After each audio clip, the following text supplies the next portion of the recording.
Okay, so may nag-walk-in sa atin today on the Jazz na gagawin natin candy copper yung mugs.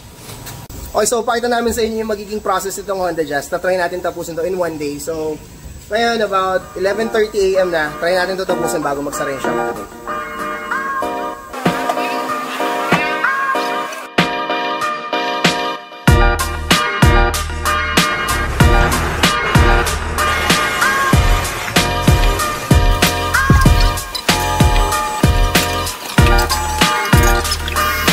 Time check 5 to 12. Nabaklasan natin yung 4 na gulong dun sa mugs. Tapos yung isa yung strip na natin.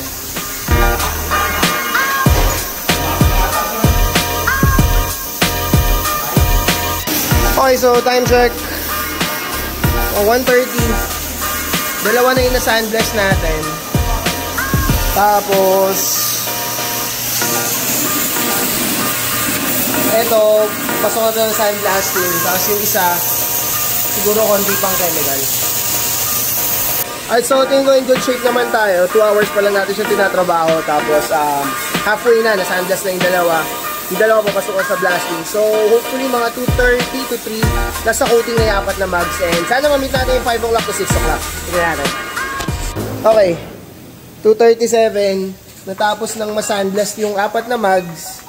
Na-prot na rin natin yung likod. So, ready na itong ipasa for powder coating.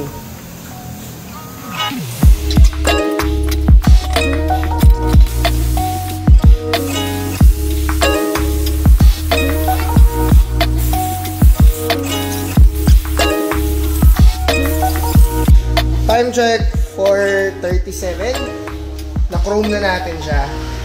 Tapos, papatungan na lang ito ng copper, which is yung kulay na napili ng customer. So, ito na yung base coat niya. Palamigin lang natin kasi mahirap bugayin pag mainit. Nalulusaw agad.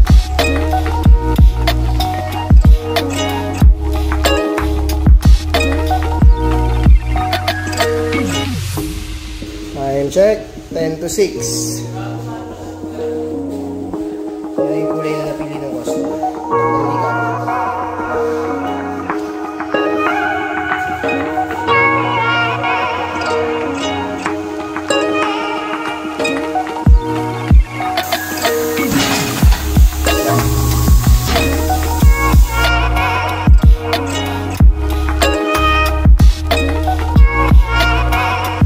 Alright, so ngayon it's 6:15, natapos na namin. Kinakabitan na lang ng gulong yung 3 mugs pa. Tapos i-install na natin siya. So overall, bumagay naman. Sobrang contrast ng blue dun sa kulay na napili ng customer, which is candy copper siya dito sa amin. So engineer lang po namin sa inyo yung process namin on paano kami nakakagawa ng same day na powder coating. Disclaimer lang, hindi po laging ganito kasi syempre depende yan kung may mga kasabay kayong nagpapagawa, ilan yung motor, ilan yung sasakyan na gagawin natin. But for the most part, kaya naman na magawa natin siya ng same day.